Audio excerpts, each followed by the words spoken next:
The empty coffins weighed heavier than any burden Lillian Keller had ever carried.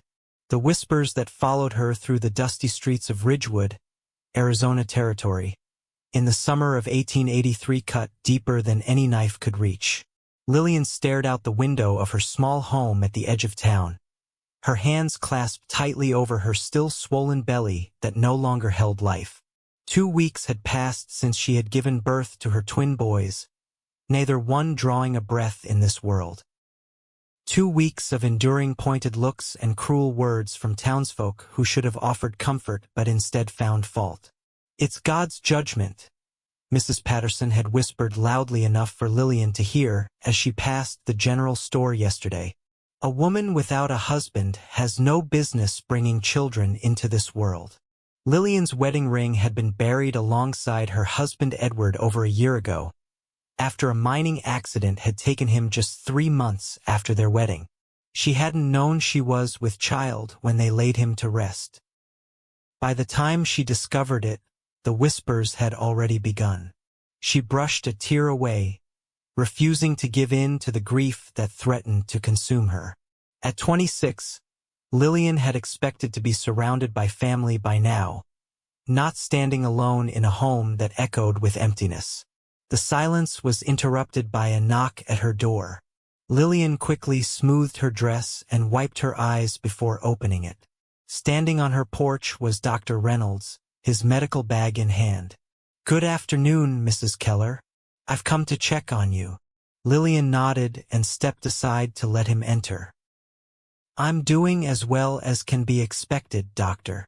Dr. Reynolds set his bag on the kitchen table. "I understand, but I'd still like to make sure you're healing properly."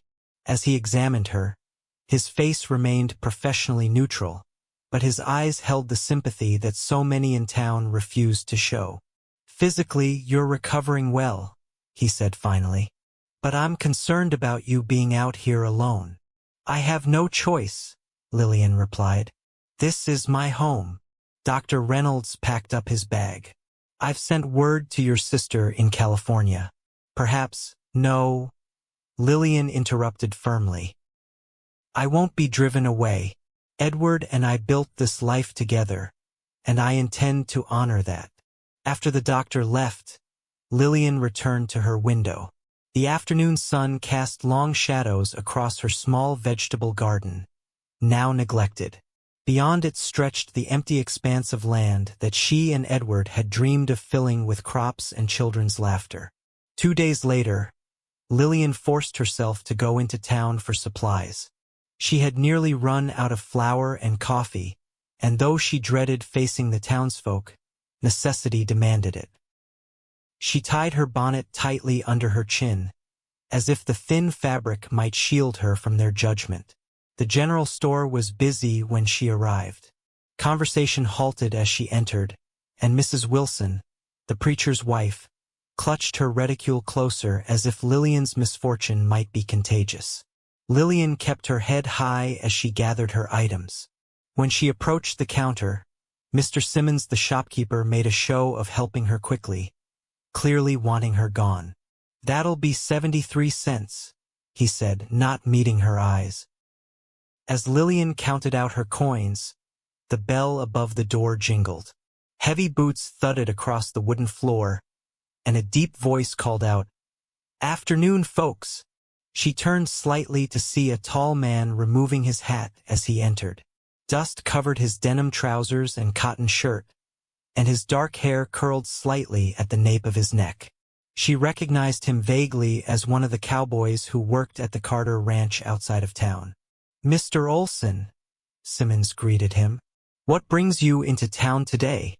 "Supply run for the boss," the cowboy replied. His gaze landed momentarily on Lillian, and unlike the others, he didn't quickly look away. Instead, he nodded respectfully. Lillian gathered her purchases and headed for the door, but not before hearing Mrs. Patterson's carrying whisper. "That's the Keller woman. Lost both her babies last month. Born dead, they were. Some say it's because, reckon that's nobody's business but hers." The cowboy interrupted, his voice low but firm. Lillian paused at the door, surprised by the unexpected defense, then continued outside without looking back. The brief interaction shouldn't have mattered, but after weeks of judgment and isolation, the simple act of being treated like a human being rather than a curiosity or a cautionary tale made her throat tighten with emotion. She hurried down the boardwalk, eager to return to the solitude of her home, when someone called out behind her. "Mrs. Keller, wait." She turned to find the cowboy striding toward her, a package in his hand. "You forgot your sugar," he said, holding it out to her. "Thank you, Mr. Olsen. Daniel Olsen." He handed her the package. "Let me help you with those." Before she could protest, he had taken the heavier bags from her arms. "Where's your wagon?" "I walked," Lillian admitted. "It's not far." Daniel frowned. "In this heat? That can't be good for—" He stopped abruptly, realizing his mistake. Lillian's face flushed. "For a woman in my condition? I'm not in any condition anymore, Mr. Olsen. My babies are dead." The bluntness of her words hung in the air between them. Instead of retreating in embarrassment as most did, Daniel met her gaze steadily. "I know, madam, and I'm mighty sorry for your loss." The simple sincerity in his voice nearly broke her composure. Lillian swallowed hard. "My home is just at the edge of town. If you'll point me toward your horse, I can manage from here." "I've got time to walk you," he said, "if you don't mind the company." Lillian hesitated, then nodded. They walked in silence for several minutes, the sounds of the town gradually fading behind them. "You work for Mr. Carter?" she finally asked. Daniel nodded. "Going on 3 years now. Good man to work for. I met him once at my husband's funeral. He offered to buy our land, but—" She trailed off. "But it was your home," Daniel finished for her. Lillian glanced at him, surprised again by his understanding.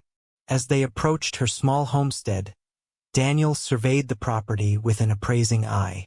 The house was modest but sturdy, with a small porch and a vegetable garden that had seen better days. A chicken coop stood to one side, and beyond that was an empty corral. "Your husband built this place?" he asked. "We built it together," Lillian corrected him. "Edward did the heavy work, but I laid my share of boards." Daniel nodded appreciatively. "It's good work." He carried the supplies into her kitchen and set them on the table.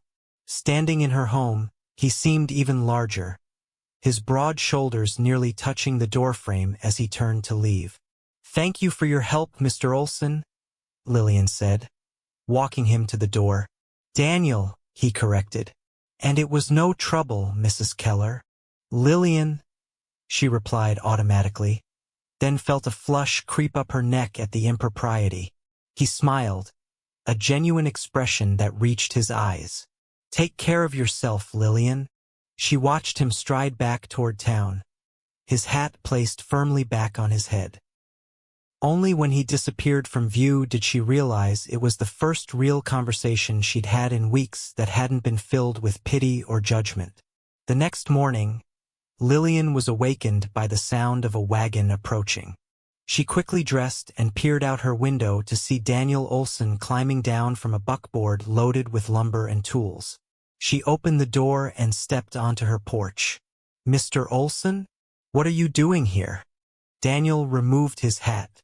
"Morning, Mrs. Keller. I noticed your chicken coop is looking a bit worse for wear. Thought I might fix it up for you if you don't mind." Lillian stared at him in confusion. "Why would you do that?"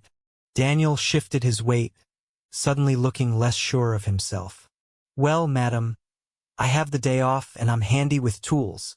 Seemed like a good way to spend my time." "I can't pay you," she said bluntly. "Not asking for payment." He gestured to the wagon. "Already bought the supplies." Lillian hesitated. Accepting charity stung her pride, but the coop did need repair, and she lacked both the strength and the knowledge to fix it properly. "I'll make you breakfast," she offered finally. And dinner, if you're still here. Daniel grinned. That's more than fair. As Lillian prepared a simple breakfast of biscuits and eggs, she watched through the window as Daniel unloaded his wagon. He worked with quiet efficiency, assessing the coupe's damage before beginning to remove the broken sections. There was something comforting about his presence, not intrusive, but somehow filling the empty spaces that had surrounded her for too long. Over breakfast, they spoke little, but the silence wasn't uncomfortable. Daniel ate heartily, complimenting her cooking with genuine appreciation. "Where are you from originally, Mr. Olsen?" Lillian asked as she poured him more coffee. "Nebraska," he replied. "Grew up on a farm there before heading west. And please call me Daniel." "What brought you to Arizona?" He smiled faintly. "The usual things. Adventure, opportunity, a bit of trouble back home." "Trouble?" Lillian raised an eyebrow. Daniel chuckled. "Nothing serious. A broken engagement and too many well-meaning relatives offering opinions." "I understand that all too well," Lillian said, thinking of her own family's letters urging her to return east after Edward's death. "Sometimes distance is a mercy." "Sometimes," Daniel agreed. He finished his coffee and stood. "Thank you for breakfast.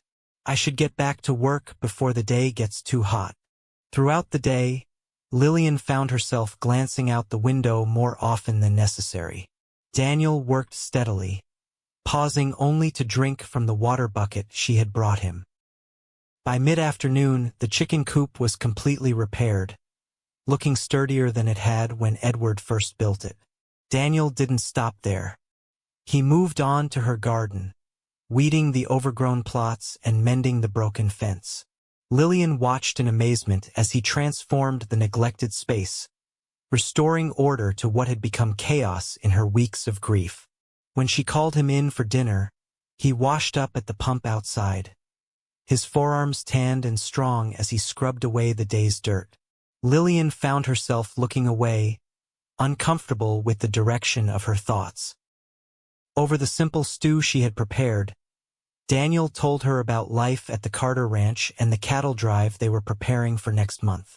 His stories were entertaining, filled with colorful characters and the daily challenges of ranch work.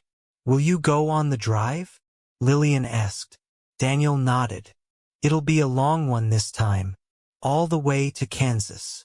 "How long will you be gone?" 3 months, give or take." He hesitated. "Mrs. Keller, Lillian, I noticed your corral is empty. Do you still have any livestock?" Lillian shook her head. "I sold the cow and horse after Edward died. It was too much for me to manage alone." Daniel considered this. "It's going to be hard to work this land without at least a horse." "I'm not sure I'll stay," Lillian admitted, surprising herself with the confession. "My sister in California has been urging me to join her." "Is that what you want?" Lillian stared down at her bowl. "I don't know what I want anymore." As the sun began to set, Daniel loaded his remaining supplies into the wagon. Lillian stood on the porch, suddenly reluctant to see him leave. "Thank you for your help today," she said. "The coop looks better than new." "Happy to do it." Daniel hesitated, then reached into his pocket. "I almost forgot. I brought you something." He pulled out 2 small burlap sacks and held them out to her. Lillian took them, feeling the weight of seeds inside. "Oak saplings," he explained. "They're hardy, should grow well in this soil." Lillian looked up at him, puzzled. "Trees? But why?" "For your boys," Daniel said quietly. "A living memorial. If you decide to stay, that is." Tears welled in Lillian's eyes. The simple gesture touched her more deeply than any condolence she had received. "I don't know what to say." "You don't have to say anything." Daniel replaced his hat. "Plant them or don't. It's your choice." He climbed into the wagon and took up the reins. "I'll stop by again before the cattle drive. See if you need anything else fixed up." As Lillian watched him drive away, the seed bags clutched in her hands, she felt something stir within her, not happiness.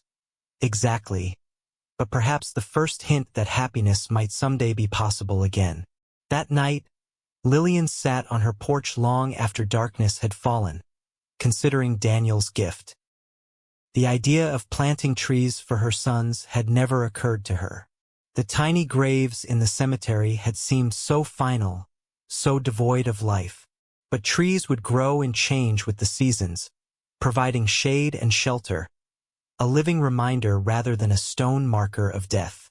The next morning, Lillian rose early with a determination she hadn't felt in months. She selected a spot on the western side of her property, where the afternoon sun would bathe the saplings in golden light. Using a shovel that had belonged to Edward, she dug 2 holes, carefully placing the acorns in the soil with a whispered name for each. James, she said as she covered the first. William, as she covered the second. The names she had chosen but never been able to use. For the next week, Lillian tended the newly planted saplings with devoted care, watering them daily and clearing away any weeds that threatened to encroach. She also returned to her neglected garden, inspired by Daniel's work to restore what had been lost. On Sunday, she forced herself to attend church for the first time since losing the babies. The familiar stares and whispers followed her as she took a seat in the back pew, but she held her head high. After the service, most parishioners gave her a wide berth, but Dr. Reynolds and his wife invited her to join them for dinner.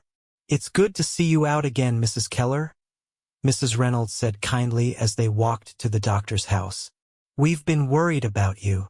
The meal was pleasant, the conversation carefully steered away from sensitive topics. As Lillian prepared to leave Dr. Reynolds mentioned that Daniel Olsen had inquired about her health. "He seems quite concerned for your welfare," the doctor remarked with a slight smile. "He was kind enough to repair some things around my property," Lillian explained, feeling a blush creep up her neck. "Nothing more." Mrs. Reynolds exchanged a knowing glance with her husband. "Daniel Olsen is one of the few decent men in these parts. Hard-working and honest.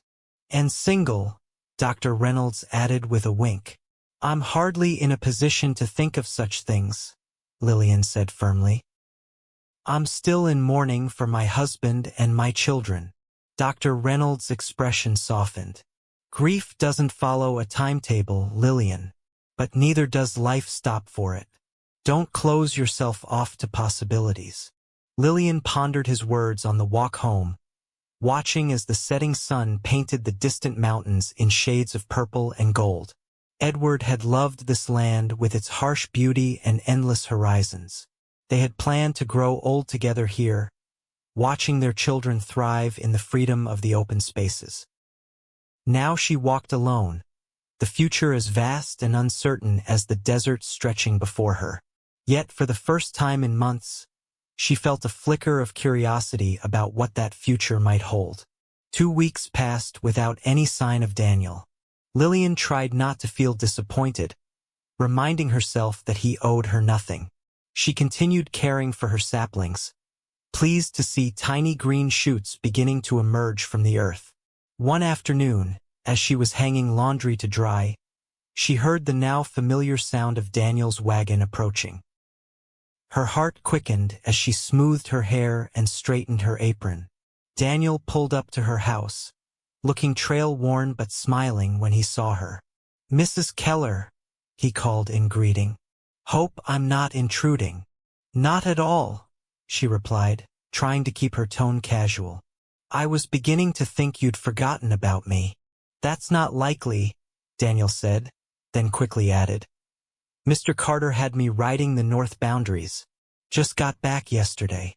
He climbed down from the wagon, and Lillian noticed he was moving stiffly, favoring his left side.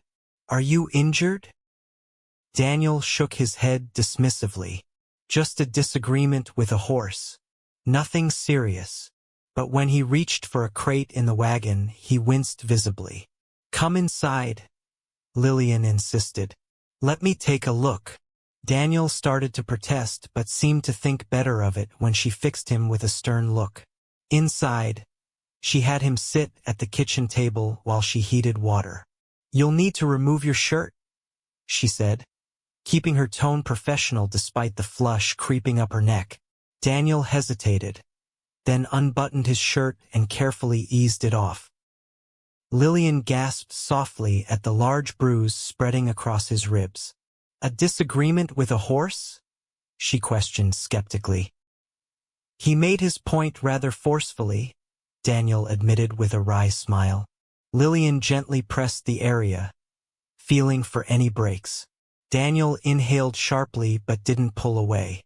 "I don't think anything's broken," she said finally. "But you should have Dr. Reynolds look at it." "Already did," Daniel assured her. "He said the same thing. Just need to take it easy for a few days." Lillian dampened a cloth with the heated water and carefully placed it over the bruise. "This will help with the pain." As she tended to him, she was acutely aware of his bare skin beneath her fingers, the steady rise and fall of his chest, the scent of leather and open air that clung to him. It had been so long since she had been this close to a man. Daniel seemed to sense her discomfort. "I brought you something," he said, changing the subject. "It's in the wagon." Once he had carefully put his shirt back on, they went outside where Daniel retrieved a small crate from the wagon. Inside were jars of preserves, a sack of flour, coffee beans, and other supplies. "Daniel, I can't accept all this," Lillian protested. "It's not charity," he assured her. Mr. Carter was clearing out the storehouse. These were extras. Lillian knew it wasn't entirely true, but appreciated the gesture of preserving her pride. "Thank you." Daniel nodded toward the western side of her property. "I see you planted the oak saplings." "Yes," Lillian said softly. "They're starting to sprout. Would you show me?" They walked together to the small plot where the saplings were beginning to emerge. Daniel crouched down, examining them with a gentle touch. "They're doing well," he said approvingly. "Strong starts." "I named them," Lillian admitted, "after the babies." Daniel looked up at her, his eyes full of understanding. "That's good. Names are important." As they stood there, side by side in the late afternoon sun, Lillian felt a connection to this quiet cowboy that defied explanation. He had given her something no one else had permission to remember her sons not just as a tragedy, but as lives, however brief, that deserved to be honored. "Would you stay for dinner?" she asked impulsively. "I owe you for the supplies." Daniel smiled. "You don't owe me anything, but I'd be happy to stay." Over a simple meal, Daniel told her about the upcoming cattle drive and the preparations at the ranch. Lillian found herself relaxing in his company, even laughing at his stories about the misadventures of the younger cowboys. "Carter's offered me a foreman position when we get back," Daniel mentioned as they finished eating. "It would mean more money, a cabin of my own on the property." "That's wonderful," Lillian said sincerely. "You deserve it." "It would also mean I'd be staying in the area," he added, meeting her eyes. "Putting down roots, maybe." The implication hung in the air between them, neither willing to address it directly. "Roots are important," Lillian said finally. "Something to anchor you when the winds blow." Daniel nodded, seeming to understand her meaning. "They are. Even more important is what they anchor you to." As darkness fell, Daniel reluctantly prepared to leave. At the door, he turned to her. "I'll be gone on the drive for 3 months. Would it be all right if I wrote to you?" Lillian's heart quickened. "I'd like that." Daniel smiled, reaching out to briefly touch her hand. "Take care of those saplings." "I will," she promised. "And Daniel, be careful out there." After he left, Lillian sat on her porch, watching the stars appear in the darkening sky. The prospect of Daniel's letters gave her something to look forward to, a connection to the world beyond her grief. It wasn't love, she wasn't ready for that, but it was a beginning of something that might, with time, grow as steadily as the oak saplings taking root in her soil. True to his word, Daniel's first letter arrived 3 weeks after the cattle drive departed. Lillian recognized his handwriting immediately on the envelope delivered by young Tommy Jenkins, who rode circuit with mail for the outlying homesteads. She waited until evening to open it, savoring the anticipation as she completed her chores. Finally, seated in the rocking chair that had been her mother's, Lillian carefully broke the seal. Daniel's writing was surprisingly neat for a cowboy, the letters formed with care.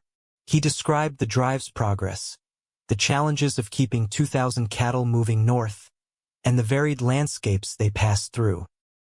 His observations were thoughtful, sometimes humorous, and devoid of the rough language she knew cowboys typically used. Near the end, he wrote, "I find myself thinking of your homestead often, particularly those 2 small saplings taking root in the Arizona soil. Like them, some things need only a chance and time to grow into something strong and enduring. I hope they're thriving under your care." Lillian read the letter twice more before carefully folding it and placing it in her dresser drawer. The following morning, she sat at her kitchen table and wrote a response, telling Daniel about the progress of the saplings, the weather in Ridgewood, and her decision to sell eggs from her chickens at the general store to supplement her dwindling savings. What she didn't write was how the town's treatment of her had softened slightly in recent weeks, how Dr. Reynolds' wife had invited her to join a sewing circle, or how she sometimes found herself looking forward to the future again. Over the next 2 months, their correspondence continued. Daniel's letters arrived irregularly, depending on when the drive passed near enough to a town to post mail. Lillian's replies were sent to towns ahead on their route, sometimes waiting weeks for Daniel to collect them. Through their words, a deeper understanding developed between them. Daniel shared stories of his childhood in Nebraska, his strained relationship with his father, and his brief engagement to a banker's daughter who had ultimately chosen security over love. Lillian wrote about meeting Edward at a church social, their hasty wedding when her parents disapproved, and their journey west to start a new life together. In her most recent letter, Lillian had finally found the courage to describe the birth of her stillborn sons, the anticipation turning to fear, the doctor's grim face, the devastating silence where cries should have been. Writing the words had been like lancing a wound, painful but necessary for healing. Now, nearly 3 months after Daniel's departure, Lillian stood in her garden harvesting late summer vegetables. The oak saplings had grown surprisingly fast, already nearly a foot tall with sturdy stems and small, perfect leaves that rustled in the breeze. The sound of approaching hoofbeats made her look up. A rider was coming down the road toward her homestead, the setting sun behind him casting his silhouette in golden light. Lillian shielded her eyes, her heart quickening as she recognized the broad shoulders and straight posture. Daniel slowed his horse to a walk as he approached, removing his hat as he drew near. His face was deeply tanned, his hair longer than when he'd left, but his smile was just as she remembered. "Mrs. Keller," he called in greeting, dismounting with easy grace. "I hope I'm not intruding." "Not at all," Lillian replied, suddenly conscious of her dirt-stained apron and wind-tousled hair. "I didn't expect you back so soon." "The drive finished ahead of schedule," Daniel explained, leading his horse toward her. "Good weather and no major problems." He stopped a respectful distance away, his eyes taking in her appearance with what seemed like appreciation rather than criticism. "You look well." "As do you," Lillian said, feeling a blush rise to her cheeks. "Are you hungry? I was just about to prepare dinner." "I wouldn't want to impose." "It's not an imposition," she assured him. "After all those months of trail food, you must be craving a home-cooked meal." Daniel's smile widened. "That's certainly true." He tended to his horse while Lillian hurried inside to wash up and prepare a meal. She had planned a simple supper for herself but quickly added more vegetables to the pot and mixed biscuit dough to complement the venison stew. When Daniel knocked on her door, freshly washed and with his hair still damp, Lillian felt a flutter in her stomach that had nothing to do with hunger. She invited him in, gesturing toward the table she had set with her good dishes.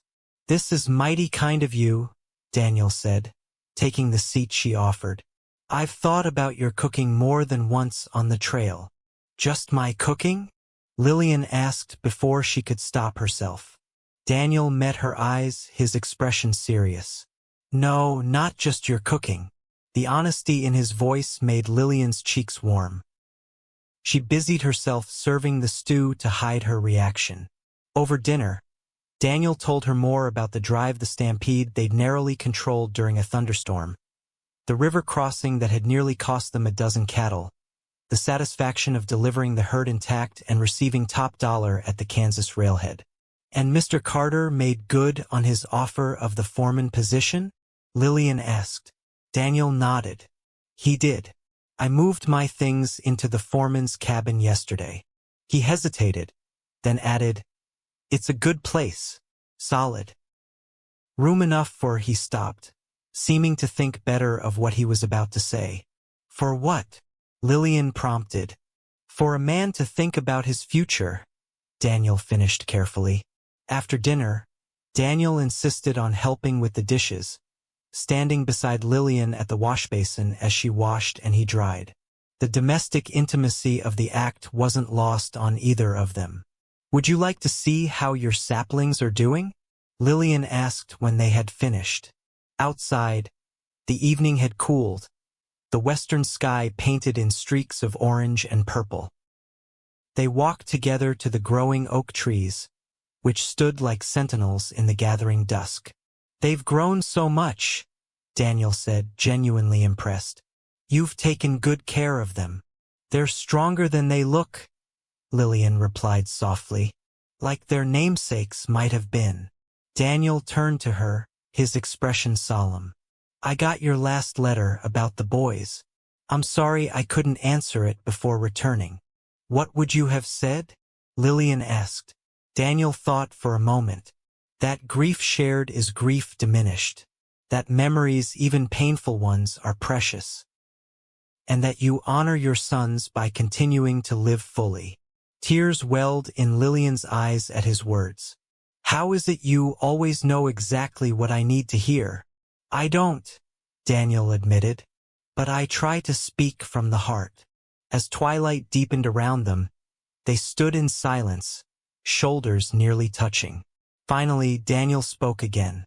"Lillian, I need to ask you something, and I want you to answer honestly." She turned to face him, heart pounding. "What is it? Is it too soon? Am I presuming too much to think that you might?" He paused, searching for words. "That you might consider allowing me to call on you properly?" The question hung in the air between them, weighted with possibility. Lillian thought of Edward, of the life they had planned together, of the sons she had buried. She thought of the months of loneliness, the cruel whispers, the emptiness of her days. And she thought of Daniel, his kindness, his understanding, his patient letters, and the way he looked at her as if her grief made her more, not less, worthy of respect. "It's not too soon," she said finally. "I would like that very much." Relief washed over Daniel's face. Slowly, giving her every chance to pull away, he reached for her hand. His palm was calloused from months of rope work, but his touch was gentle as his fingers closed around hers. "I should go," he said reluctantly. "It's getting late, and I don't want to give anyone cause to gossip." Lillian squeezed his hand. "When will I see you again? Sunday? I could escort you to church if you'd like." "I'd like that."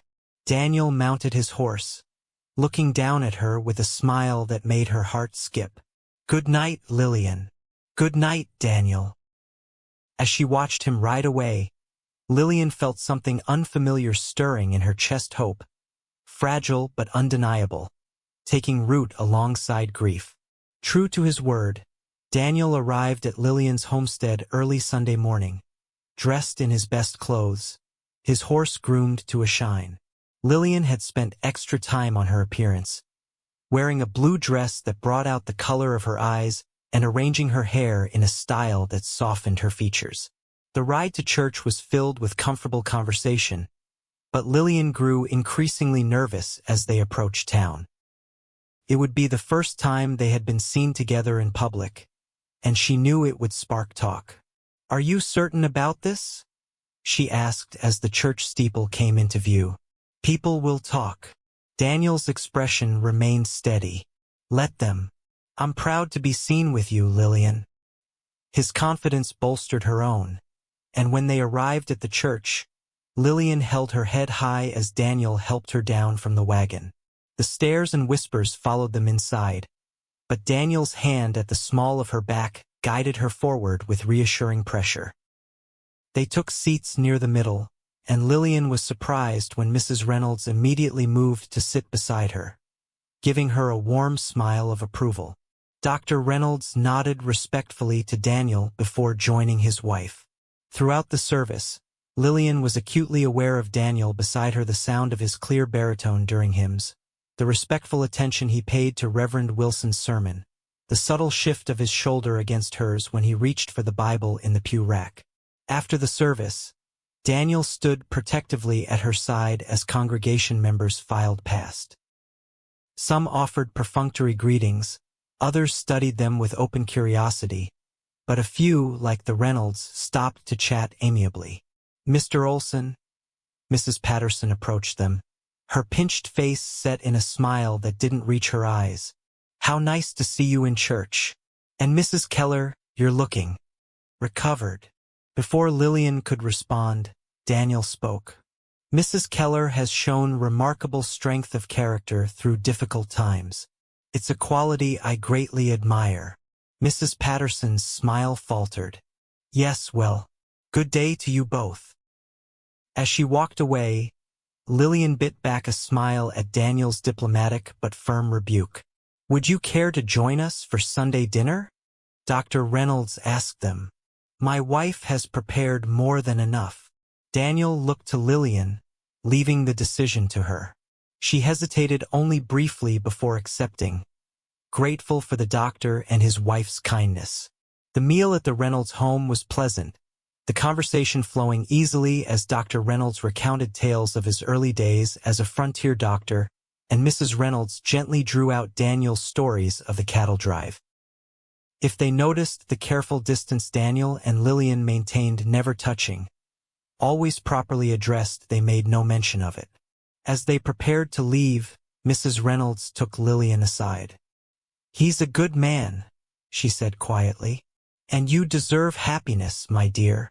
"Thank you," Lillian replied, touched by the woman's support. "But we're just friends at this point." Mrs. Reynolds smiled knowingly. "Of course, for now." On the ride back to her homestead, Lillian found herself relaxing, the tension of facing the town's scrutiny easing with each mile.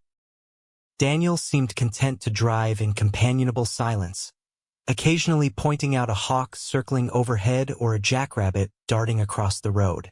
At her house, Daniel helped her down from the wagon, his hands lingering briefly at her waist. "Thank you for allowing me to accompany you today." "Thank you for braving the gossips," Lillian replied with a smile. Daniel looked toward the oak saplings, now visible from the front of her property. "They're growing fast." "They are," Lillian agreed. "I talk to them sometimes." "Is that foolish?" "Not at all," Daniel said. "Growing things need more than just water and sunlight. They need to be acknowledged." The simple understanding in his words touched her deeply. Before she could reconsider, Lillian reached up and placed a gentle kiss on his cheek. "Thank you, Daniel, for everything." His eyes widened slightly in surprise, then crinkled at the corners as he smiled. "I'd like to call on you again. Tomorrow evening, perhaps." "I'd like that," Lillian said. As summer gave way to autumn, Daniel became a regular visitor at Lillian's homestead. He always arrived after finishing his duties at the ranch, sometimes staying only long enough to share a cup of coffee on her porch, other times lingering through dinner and into the evening hours. He brought small gifts, a book of poetry, fresh honey from a ranch hand's hives, a length of pretty calico he thought would match her eyes. But more precious than these tokens were the hours he spent simply sitting with her, talking or sometimes just enjoying comfortable silence as the desert sunset painted the sky in spectacular colors. On Sundays, they attended church together, gradually becoming an accepted pair in the community's eyes. The whispers diminished, replaced by the ordinary inclusion that Lillian had missed during her months of isolation. Daniel also made himself useful around her property, mending fences, chopping firewood for the coming winter, and constructing a small irrigation system to carry water from her well to the garden and the growing oak trees. One crisp October evening, as they sat on her porch watching stars appear in the darkening sky, Daniel took Lillian's hand in his. "There's to be a harvest dance in town next Saturday," he said. "Would you do me the honor of accompanying me?" Lillian hesitated. Church attendance was one thing, but a social dance was quite another. "I'm not sure, Daniel. I haven't danced since." "Since your husband," Daniel finished gently. "I understand if you're not ready." Lillian looked at their joined hands, his strong, calloused fingers entwined with her more delicate ones. "It's not just that. It will be the first truly social event I've attended since losing the babies. People might think it's inappropriate for me to be enjoying myself." Daniel's expression hardened slightly. "What people think is their business. Living your life is yours." His words gave her courage. "Yes," she decided. "I'd like to go to the dance with you." The night of the harvest dance arrived clear and cool, with a full moon illuminating the landscape. Lillian wore her best dress, a deep green velvet that had been her wedding journey dress, carefully altered to fit her now slimmer frame. She had pinned her hair up with her mother's silver combs and dabbed a touch of rose water behind her ears. When Daniel arrived to escort her, dressed in a clean black suit with a boello tie, his eyes widened appreciatively. "Lillian," he breathed, "you look beautiful." The schoolhouse had been transformed for the occasion, decorated with autumn leaves and bunting, lanterns hanging from the rafters casting a golden glow over the proceedings. A small band played lively tunes in the corner, and tables laden with food lined one wall. Their entrance caused a momentary lull in conversation, but it quickly resumed as Daniel led Lillian to greet the hosts, Mr. and Mrs. Carter. The ranch owner and his wife welcomed them warmly, Mrs. Carter particularly effusive in her praise of Daniel's work as foreman. "He's completely reorganized the breeding program," she told Lillian. "Robert says we'll see the benefits for years to come." "That doesn't surprise me at all," Lillian replied with a proud smile at Daniel, who ducked his head modestly. As the evening progressed, Lillian found herself genuinely enjoying the festivities. Several women from town engaged her in conversation without the awkward pauses and pitying glances she had grown accustomed to. When Daniel brought her punch and stood protectively at her side during a particularly boisterous moment in the celebration, she felt a surge of gratitude for his steady presence. "Would you care to dance?" he asked as the band struck up a waltz. Lillian nodded, allowing him to lead her onto the floor. His hand at her waist was respectful but warm through the fabric of her dress. As they moved together to the music, Lillian felt a lightness she hadn't experienced in years. "You dance very well for a cowboy," she teased. Daniel smiled. "My mother insisted all her sons learn properly. Said we'd thank her one day when we wanted to impress a lady." "And was she right?" His eyes held hers. "Completely." As the evening wore on, Lillian danced not only with Daniel but also with Dr. Reynolds and Mr. Carter. She chatted with the schoolteacher about possibly helping with reading lessons for the younger children, and even exchanged cordial words with Mrs. Patterson, whose earlier hostility seemed to have mellowed into grudging acceptance. Near midnight, Daniel noticed Lillian stifling a yawn. "Are you ready to head home?" She nodded gratefully. "It's been wonderful, but I'm not used to such late hours anymore." They said their goodbyes, accepting Mrs. Carter's invitation to Sunday dinner the following week, and stepped out into the cool night air. The ride home was quiet, both of them wrapped in their own thoughts about the evening. At her door, Daniel helped Lillian down from the wagon, his hands lingering at her waist. In the silvery moonlight, his face was half in shadow, but his eyes shone with unmistakable emotion. "Thank you for coming with me tonight," he said softly. "Seeing you smile and dance. It means more than I can say." Lillian's heart quickened. "I haven't enjoyed myself like that in a very long time. Thank you for persuading me to go." Daniel reached up to tuck a stray lock of hair behind her ear, his fingers grazing her cheek. "Lillian, he stopped, seeming to struggle with words. Lillian waited, hardly breathing. "I care for you," he finally said. "More than I thought possible when we first met. I know it might be too soon or unwelcome, but I needed you to know." Lillian's eyes filled with tears, not of sorrow but of a complicated joy. "It's not unwelcome, Daniel. I care for you too. But I'm afraid." "Of what?" he asked gently. "Of feeling this way again. Of losing again." Daniel nodded in understanding. "I can't promise that won't happen. Life offers no guarantees. But I can promise to face whatever comes alongside you, if you'll let me." Slowly, giving her every chance to pull away, he leaned forward. Lillian closed her eyes as his lips met hers in a kiss so gentle it was barely more than a breath. When she didn't retreat, his arms encircled her, drawing her closer as the kiss deepened into something more profound, a promise, a beginning. When they finally parted, both slightly breathless, Daniel rested his forehead against hers. "I should go." "Yes," Lillian agreed reluctantly. "You should." He kissed her once more, briefly, then stepped back. "Good night, Lillian." "Good night, Daniel." As his wagon disappeared down the moonlit road, Lillian touched her fingers to her lips, still warm from his kiss. For the first time since Edward's death, she allowed herself to imagine a future different from the one she had planned, not a replacement, but something new growing from the soil of her grief, like the oak saplings that had taken root and reached toward the sky. The weeks following the harvest dance brought a shift in Lillian and Daniel's relationship. His visits became more frequent, their conversations deeper, and the moments of physical closeness a touch of hands, a kiss goodbye more natural and less hesitant. November arrived with its shorter days and colder nights. Daniel made sure Lillian's woodpile was stocked and her home weatherproofed for the coming winter. One Saturday, he arrived with a surprise in the back of his wagon, a sturdy young mare with a gentle disposition. "Daniel, what is this?" Lillian asked in astonishment. "Her name is Penny," Daniel said, patting the horse's neck.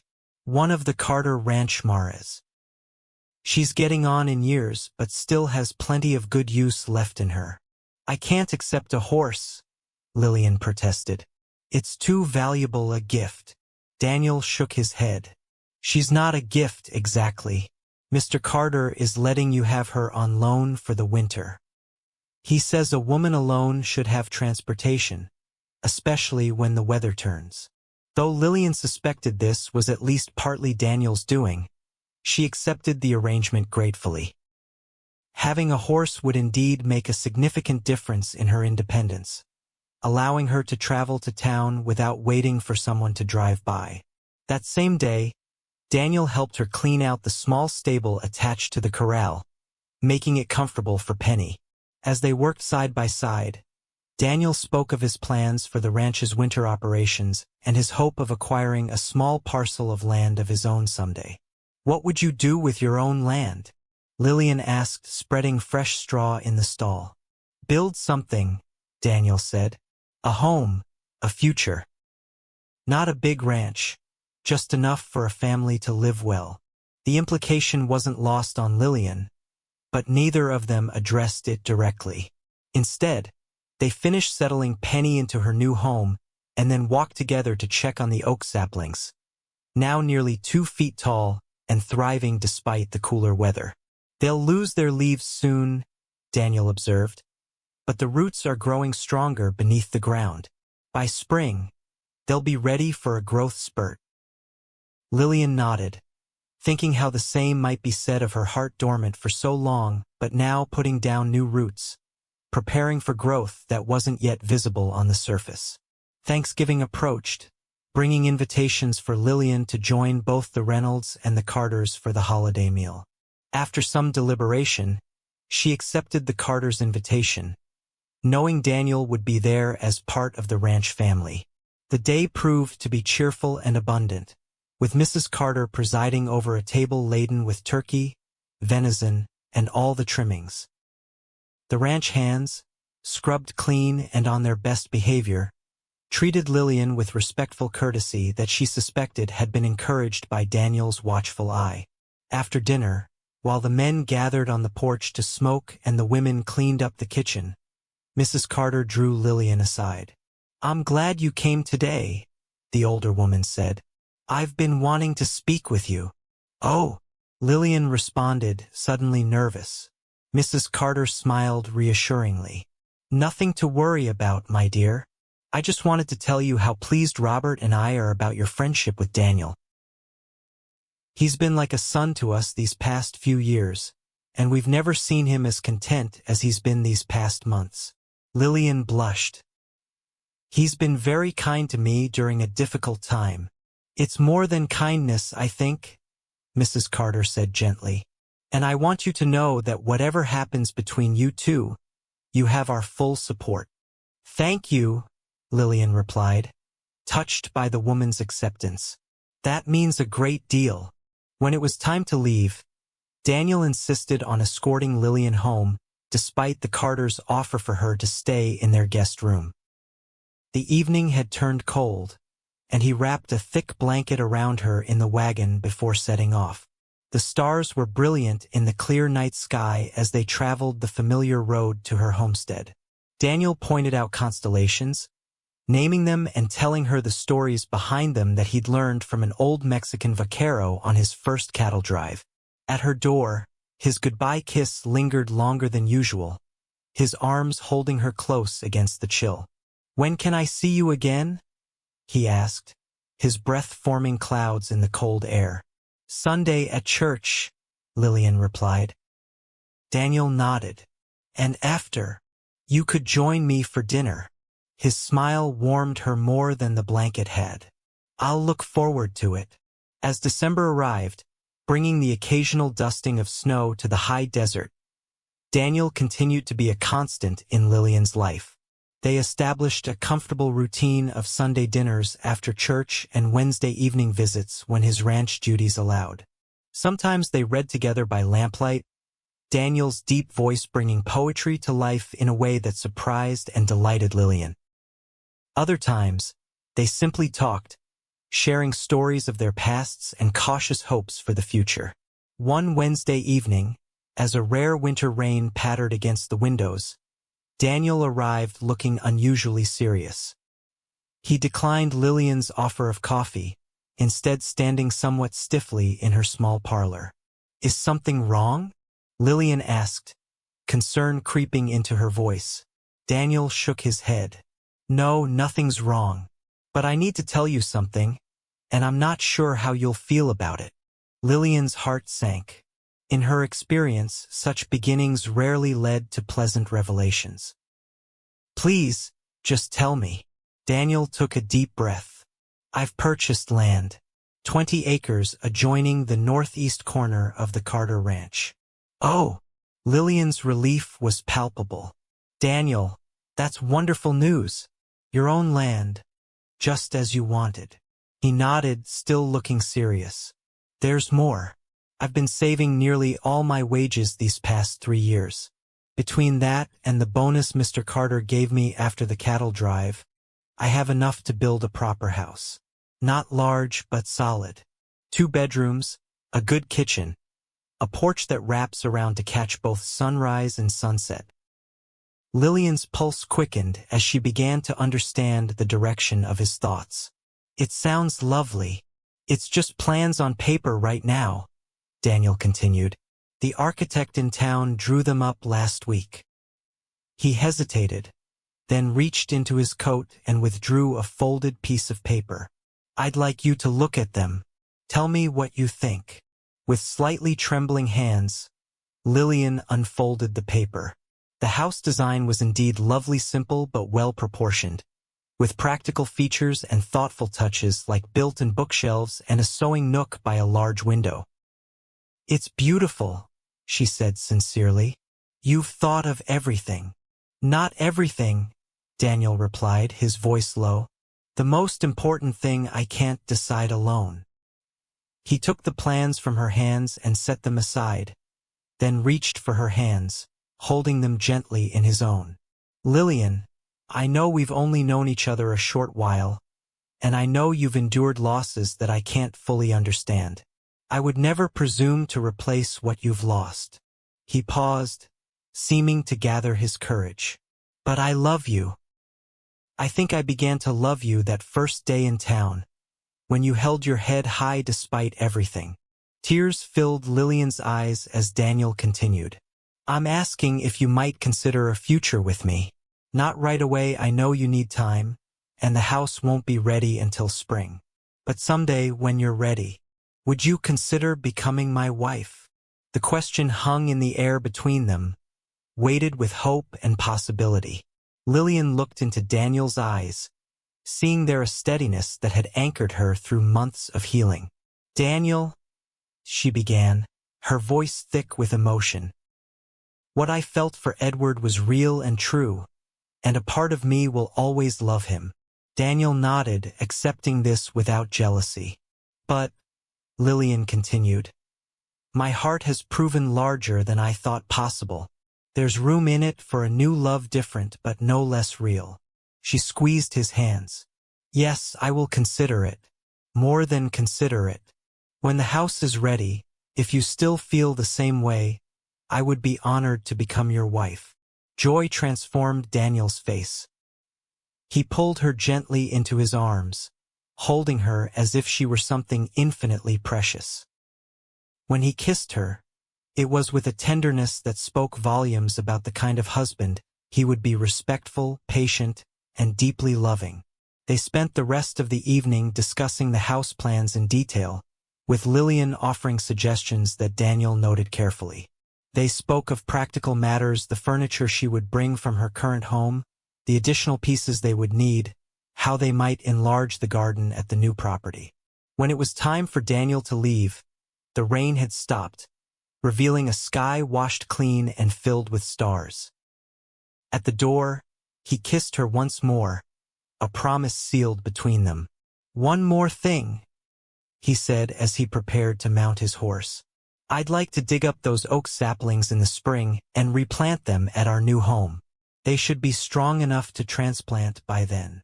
Lillian's eyes filled with tears at the thoughtfulness of his suggestion. I'd like that very much. They'll grow tall and strong, Daniel promised. A living memory that will shade our children someday when they play. The mention of children brought a momentary shadow to Lillian's face, a flicker of old fear. Daniel noticed and stepped back to her. I'm sorry, he said. I shouldn't have presumed. No, Lillian interrupted. It's all right. I want children, Daniel. I'm just afraid. He nodded in understanding. Whatever happens, we'll face it together. And if God blesses us with children, they'll know about their brothers who came before, and the father who would have loved them. His words, acknowledging rather than erasing her past, gave Lillian the final reassurance her heart needed. I love you, Daniel Olsen, she said simply. His smile was radiant. And I love you, Lillian Keller. Soon to be Lillian Olsen, if all goes according to plan. Christmas arrived with unusual warmth for December, allowing the community to gather for an outdoor celebration in the town square. Lillian and Daniel attended together, their engagement now public knowledge and generally met with approval. Dr. and Mrs. Reynolds had hosted a small dinner to celebrate the news, and even Mrs. Patterson had offered stilted congratulations after church. Mr. and Mrs. Carter, however, had been the most enthusiastic, with Mrs. Carter already offering to help with wedding preparations and Mr. Carter promising Daniel extra time off to work on building the house once spring arrived. On Christmas Eve, Daniel arrived at Lillian's home with his arms full of packages and a small pine tree strapped to his saddle. Together, they set up the tree in her parlor and decorated it with paper ornaments they made together, plus a few glass baubles Daniel had ordered from a catalog. They exchanged simple gifts: a hand-knitted scarf from Lillian, a leather-bound journal from Daniel, and spent the evening planning their future together.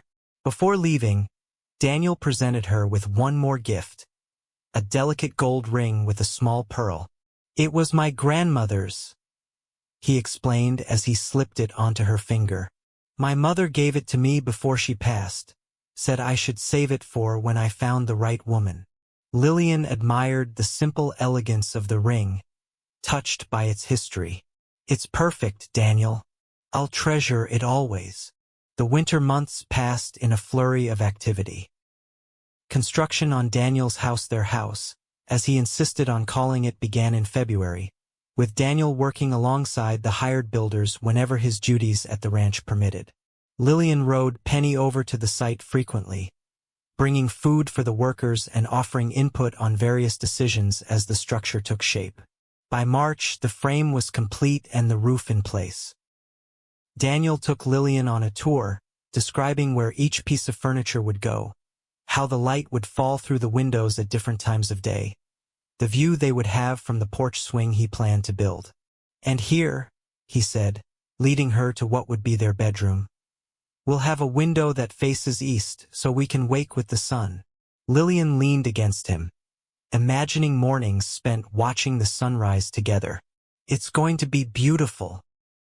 April brought the final touches to the house, the interior walls finished, floors laid, a sturdy cookstove installed in the kitchen. Daniel had surprised Lillian by adding a small room off the kitchen that could serve as a nursery or sewing room, depending on their needs. "We don't have to decide its purpose right away," he told her when she grew quiet at the sight of it. "It can be whatever we need it to be, whenever we're ready." His sensitivity to her feelings only deepened her love for him. As the days grew longer and warmer, Lillian began to pack her belongings, sorting through the physical remnants of her life with Edward. Some items she set aside for the new home, others she carefully packed away to store in the attic of the new house, treasured but not needed for daily life. Among the things she would take were the few baby items she had made during her pregnancy: tiny gowns and blankets, lovingly embroidered with initials that would never be needed. Daniel had suggested a special trunk for these precious items, lined with cedar and with a lock to keep them safe. "Some memories need safekeeping," he had said. "Not because we want to hide them away, but because they're sacred." May arrived warm and fragrant with wildflowers. The wedding was set for the second Saturday of the month, a simple ceremony to be held on the porch of their new home with Reverend Wilson officiating. Lillian had decided against a new dress, instead carefully altering her green velvet to suit the occasion. "It brought me luck at the harvest dance," she explained to Mrs. Reynolds, who had offered to help make a wedding gown. "It seems fitting to wear it for this new beginning." The day before the wedding, Daniel drove Lillian out to her homestead one last time. Together, they carefully dug up the oak saplings, now nearly 3 feet tall with sturdy trunks and flourishing branches. "They're stronger than I expected," Daniel remarked as they wrapped the root balls in damp burlap. "They've taken well to this soil." "They're survivors," Lillian said softly, "like their namesakes might have been." They loaded the trees carefully into the wagon, then walked through the small house one final time. Lillian had arranged to sell the property to a young couple just arrived from back east, who would take possession the following week. "Are you sad to leave?" Daniel asked as they stood on the porch where they had shared so many conversations. Lillian considered the question. A part of me is, she admitted. So much of my life happened here, joy and sorrow both. But I'm ready for our new beginning. Daniel kissed her gently. Then let's go plant these trees in their new home. At the new house, their house, they carefully placed the saplings on either side of the path leading to the front porch, in positions where they would eventually provide shade without blocking the view. As they worked together to settle the trees in their new location, Lillian felt a sense of rightness, of continuity between past and future. Do you think they'll thrive here? She asked as they tamped down the soil around the roots. Daniel nodded confidently. They will. And someday, they'll be tall enough that our children can climb them. This time, the mention of children brought a smile to Lillian's face rather than a shadow. I hope so, she said softly. The wedding day dawned clear and perfect, with a gentle breeze carrying the scent of desert flowers. Lillian prepared in what would soon be their bedroom, Mrs. Reynolds helping her with her hair and the final adjustments to her dress. You look beautiful, my dear, the older woman said, stepping back to admire her work. Absolutely radiant. Lillian glanced in the mirror, hardly recognizing the woman who looked back at her. Gone was the hollow-eyed grief that had marked her face for so long. In its place was a quiet joy, a hard-won peace that made her more beautiful than she had ever been. A knock at the door announced Dr. Reynolds. It's time, he said. Are you ready? In the absence of her father, Lillian had asked the doctor to escort her. I'm ready, she replied, taking a deep breath. Outside, a small gathering of friends and neighbors had assembled on the newly built porch and the surrounding yard. Daniel stood waiting beside Reverend Wilson, looking handsome and slightly nervous in a new suit.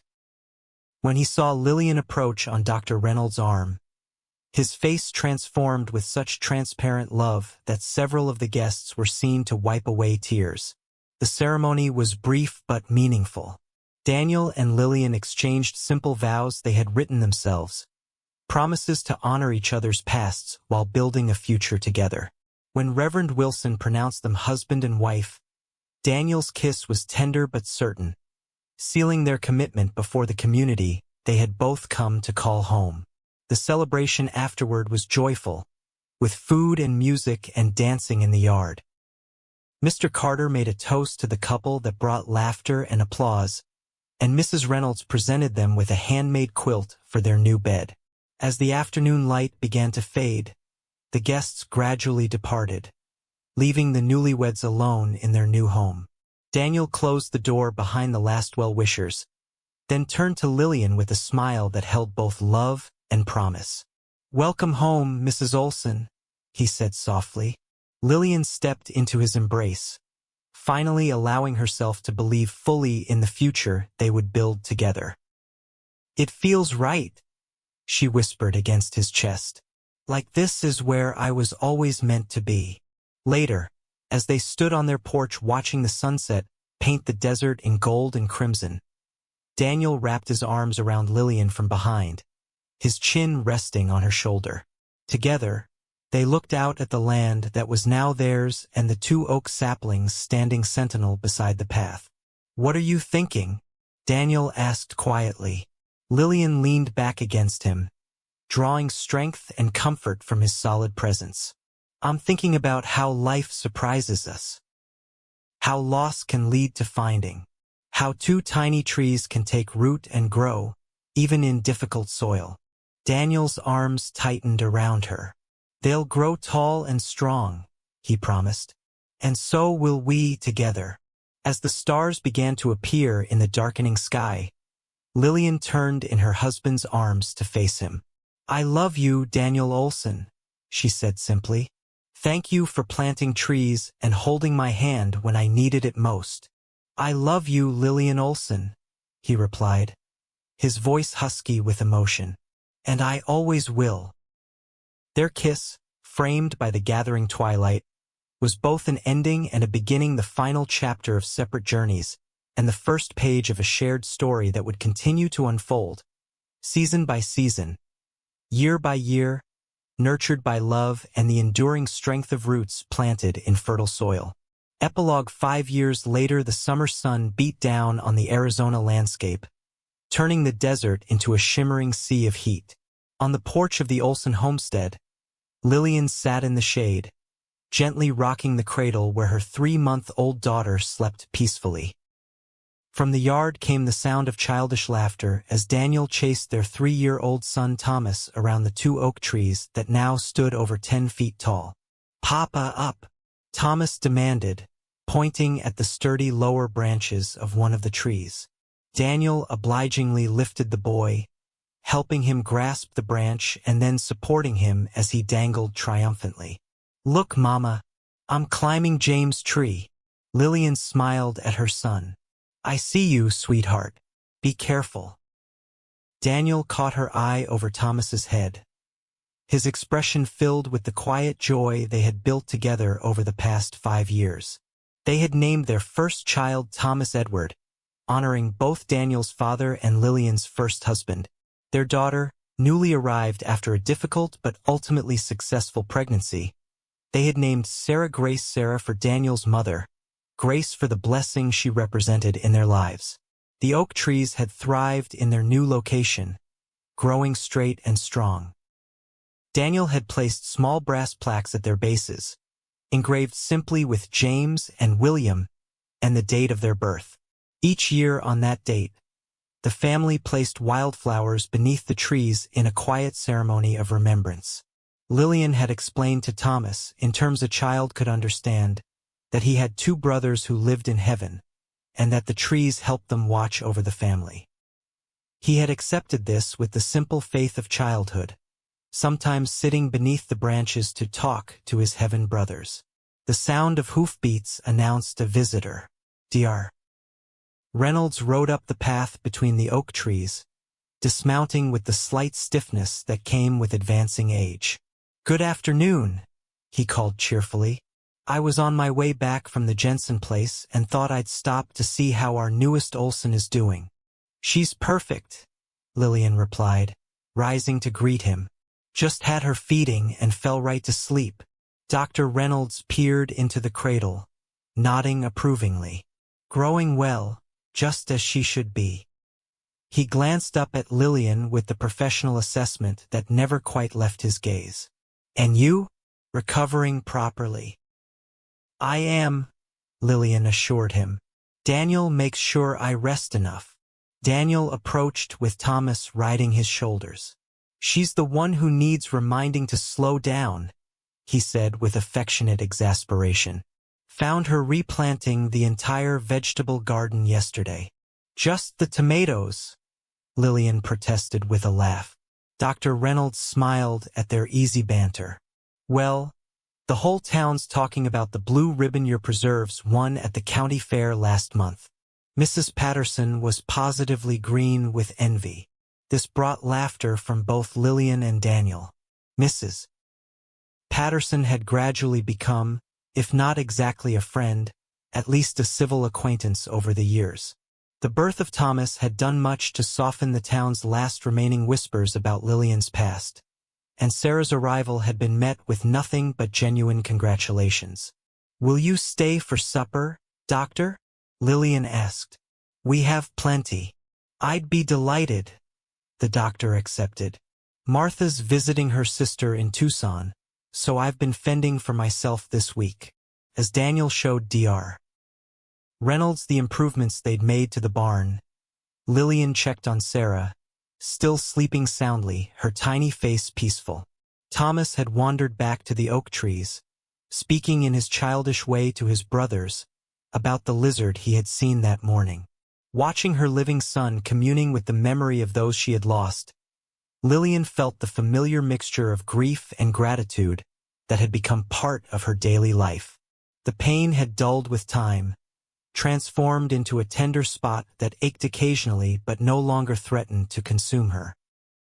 Daniel returned to the porch, coming to stand beside her. Without a word, he took her hand, interlacing their fingers in the gesture that had come to mean so much to both of them.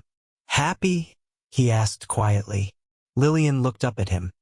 This man who had helped her rebuild a life from the ashes of loss, who had given her the courage to love again, who had planted trees when others had only offered judgment. "More than I ever thought possible," she replied honestly. As the afternoon shadows lengthened, the oak trees cast their protective shade over the home and family that had grown around them, a living testament to grief honored, love renewed, and the enduring strength of hearts brave enough to begin again.